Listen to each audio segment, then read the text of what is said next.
हाँ तो आप बताइए, आप हमारी कंपनी के साथ काम क्यों करना चाहते हैं? आपको तकलीफ है तो नहीं करेंगे काम, खाली बैठे रहेंगे, ऐसे ही सैलरी दे देना हमको। अरे मेरा मतलब था आप सिर्फ हमारे साथ ही क्यों काम करना चाहते हैं, बाकी और भी कंपनियां भी तो है मार्केट में। अरे तो किसी ना किसी के साथ तो काम करना ही है ना।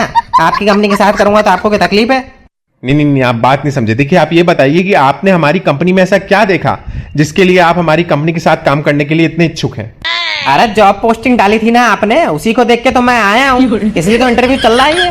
अब आप अच्छा मेरे को ये बताओ कि काम के अलावा आप इस कंपनी को क्या दे सकते हो? अरे सर मैं उस तरह का आदमी नहीं हूँ, मैं सिर्फ काम ही दे पाऊंगा। अब आप पागल आदमी, मेरा मतलब है कि रेगुलर काम के अलावा कंपनी को और किस तरह से हेल्प कर सकते हो तुम ग्रो करने में? अरे सर ग्रो तो मुझे करना है ना, तभी तो मैं कंपनी ज्वाइन कर रहा हूँ। अगर मैं कंपनी ग्रो कर पाता तो मैं खुद की कंपनी नहीं बना लेता। अरे मेरे भाई, ये बता कि तुम्हारा क्या मोटिवेशन है कंपनी को ज्वाइन करने के पीछे? सैलरी, पैसा और क्या? अरे मेरे भाई ध्यान से सुन, ठीक है? पैसा साइड में रख, पैसा साइड में रख। अब मुझे बता कि अगर पैसा ना हो तो तेरे पास क्या मोटिवेशन है ये कंपनी ज्वाइन करने का? फिर क्या मोटिवेशन बाकी रह गया?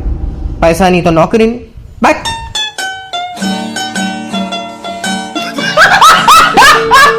रस्तोगी जी, आपके लड़के ने हमारी नाक में दम कर दिया है, सस्पेंड कर रहे हैं उसे हम। सर छोटी मोटी लड़ाई तो बच्चे करते रहते हैं सर। छोटी मोटी लड़ाई मैं खुद अप्रिशिएट करता हूँ जी, लेकिन आपके लड़के ने जो किया है ना। क्या किया है सर? कल मैंने क्लास में बच्चों से पूछा कि वो क्या बनना चाहते हैं। किसी ने बोला गैंगस्टर, कोई बोल रहा है corrupt politician. Nice choice. Nice तो है, लेकिन आपके लड़के ने नाइस नहीं बोला ना। पता है आपके लड़के ने क्या बोला है? क्या सर?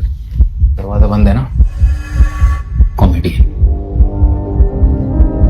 सर मैंने इसकी मम्मी को बोला था कि ना हम बच्चा अडॉप्ट नहीं करते, आज अपना खुद का खून होता तो इतनी जलील बात नहीं करता। मैंने उसे बहुत समझाया कि बेटा तुम खुलेआम गुंडागर्दी नहीं कर सकते हो, तो ट्रोलर बन सर जाओ। ट्रोलिंग में तो बहुत स्कोप है। वही तो मैंने उसे कहा, कंप्यूटर के पीछे छुपो, 100 आईडी बनाओ और जिंदगी में जो सक्सेसफुल हो रहा है, जो आगे बढ़ रहा है, उसे गाली दे के पीछे खींचो। अरे सर मैंने उसे खुद आईडी बना के दिए हैं। फिर स्कूल का बेटा 420 ब्लॉक हो गया, नया आईडी बना के दिया, स्कूल का लाडला 420। मैं बताऊं इसकी संगत गलत है। इसकी क्लास के एक बच्चे के बैग में से गन मिली है, इससे अच्छी संगत क्या होगी? और बताइए आप। नहीं हो सकती, इससे अच्छा क्या होगा? नहीं, बेस्ट है। और वो लड़का आज क्लास का मॉनिटर है, और आपका बेटा जोक सुना सुना के स्कूल को सुधारने की साजिश कर रहा है। इंग्लिश मैम को मैंने थोड़ा सा छेड़ दिया कुछ दिन पहले। थोड़ा तो सब छेड़ते हैं सर। हाँ, आप भी औरतों को छेड़ते होंगे। सर मैं छेड़ता हुआ आया हूँ सर। वही तो, इसने ब्लैक बोर्ड पे क्या लिख दिया? Principal has no principal. आप भी हंस रहे हैं, ऐसे गंदे गंदे जोक सुना रहे सर आप ऐसे लिखवा लीजिए सर, इसे 1000 वर्ड्स का, 2000 वर्ड का सर। अब बहुत देर हो चुकी रस्तोगी जी, ये निकला इसके बैग से।